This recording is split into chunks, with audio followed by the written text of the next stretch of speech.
Hello friend, welcome to my channel. আমি doctor Chandrakant. আজ আপনাদের সুগার পেশেন্টরা ব্রেকফাস্টে কী খাবেন, অর্থাৎ সুগার পেশেন্ট যাদের সুগার রয়েছে তাদের ব্রেকফাস্টে কী ধরনের খাবার বা কী খাবার খেলে নিয়ন্ত্রণে থাকবে, আজকে সে বিষয়ে আলোচনা করবো। চ্যানেল যদি নতুন, চ্যানেল সাবস্ক্রাইব করবেন। চলুন শুরু করে যাও। তো ডায়াবেটিস বা সুগার এমন একটি রোগ যেখানে শর্করার মাত্রা বজায় রাখা খুব গুরুত্বপূর্ণ। ব্রেকফাস্ট হলো দিনের সবচেয়ে গুরুত্বপূর্ণ খাবার এবং ডায়াবেটিস রোগীদের এখানে সতর্ক থাকতে হবে। ব্রেকফাস্টে খাবারের মধ্যে প্রথমে যেটা বলবো সেটা হচ্ছে ওটস, অর্থাৎ আপনারা ওটস খেতে পারেন। অর্থাৎ ওটসে যে ফাইবার থাকে সেটা শর্করার মাত্রা নিয়ন্ত্রণে সাহায্য করে। এই ওটস দুধ বা দইয়ের সঙ্গে মিশিয়ে খেতে পারেন, তার সঙ্গে ড্রাই ফ্রুটসও অ্যাড করতে পারেন।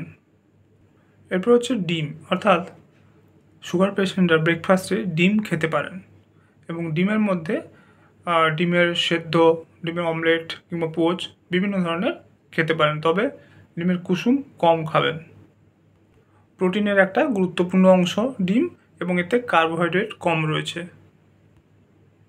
এরপর হচ্ছে দই, অর্থাৎ ডায়াবেটিস বা সুগার পেশেন্টরা ব্রেকফাস্টে দই খেতে পারেন। দই কিন্তু প্রোটিন এবং প্রোবায়োটিকের একটা গুরুত্বপূর্ণ উৎস। তো ডায়াবেটিস রোগীদের জন্য কম চর্বিযুক্ত দই গুরুত্বপূর্ণ, এর সঙ্গে ফল বা বাদাম যোগ করে খেতে পারেন। এরপরে হচ্ছে বাদাম এবং বীজ, অর্থাৎ আপনার ব্রেকফাস্টে বাদাম এবং বীজ, বিভিন্ন ধরনের বীজ খেতে পারেন, যেমন বাদাম, আখরোট, চিয়া সিড, ফ্ল্যাক্সিড ইত্যাদি।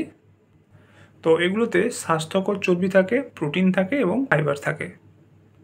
তো বাদাম এবং বীজ খেলে চিনির মাত্রা ওঠানামা করে না, তবে এগুলো পরিমাণ মতো খাওয়া ভালো, কারণ এখানে প্রচুর পরিমাণে ক্যালোরি থাকে।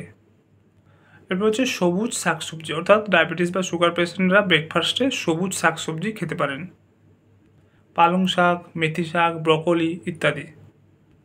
এই সমস্ত সবজিতে কার্বোহাইড্রেট কম এবং অন্যান্য পুষ্টিগুণ বেশি, তাই এটা শর্করার মাত্রা নিয়ন্ত্রণে সাহায্য করে।